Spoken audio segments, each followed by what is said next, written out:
Now, this is the gentleman from California, Mr. Gray, for 5 minutes. Thank you, Mr. Chairman. We have a unique opportunity right now to develop the additional water infrastructure and power projects necessary to increase drought resilience and, frankly, protect California's ag economy. I've been a strong advocate since my arrival here in Washington and on this committee that the federal government needs to stop shirking its responsibility to invest in water infrastructure in the Central Valley in California and throughout the West. But even if we funded every water infrastructure project in the Central Valley today, we would be years away from seeing a final product due to the existing permitting process. These reviews can take anywhere from several months to years for each individual project, causing just absurd delays in approval, let alone initiation of the projects. And while projects that may have larger environmental footprints like Dan's face some of the longest timelines, continued delays increase project costs, especially at a time where uncertainty with the current administration's tariff war and their day-to-day bouncing of the stock market and everything else is already increasing the cost of materials and equipment. And we just saw that with a major project in California, Sites Reservoir, and just an incredible significant increase in the overall cost of, or projected overall cost of the project. We're dealing with all this while project opponents are using the National Environmental Protection Act to slow down these projects through litigation. In fact, studies have shown that due to litigation-related delays, projects can take up to or over 15 years to complete. It's insane, and it's unacceptable.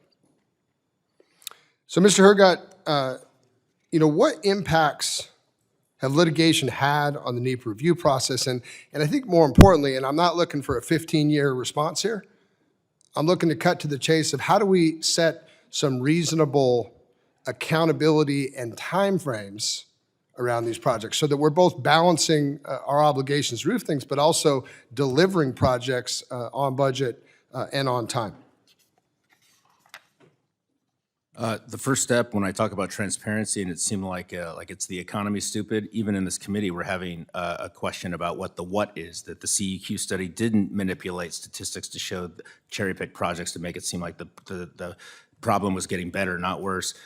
And the fact that we can't track projects in real time, all facets of it, from the cradle to the grave. You do that, then we don't have these rhetorical battles about whose facts are better than others. We actually know what happens on the ground. It's hard to hide behind real facts when you're not just hyperbole, because most of them are hidden. And at the end of the day, yes, we empower stakeholders, yes, we do things, but agencies and CEQA and states, they're not coordinated in a way that they could be. The statutes have gotten overly complicated, and changing them is not a rewrite. Changing them is not a teardown. It is a retrofitting them for the day that we live in now and not the one when they were written 70 years ago.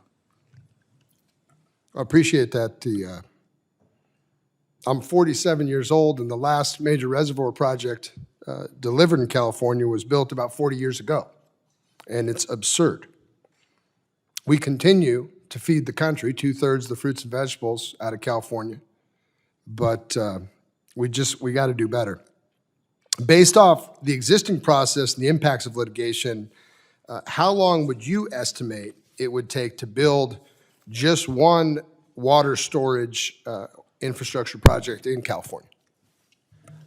On the due diligence on the front end, which everyone forgets, 3 years, probably 2 years on the application side, and at the end of the day, after ESA and National Marine Fisheries, because they'll both do two separate simultaneous biological opinions, because one's river fish and one is ocean-bearing fish that has a conduit to the sea, and that's under the Department of Commerce.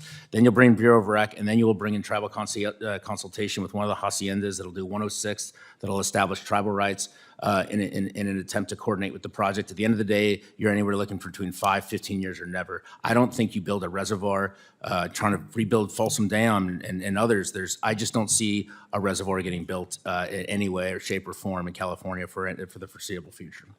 I appreciate it. Our farmers certainly deserve better than waiting decades for these water projects to be built.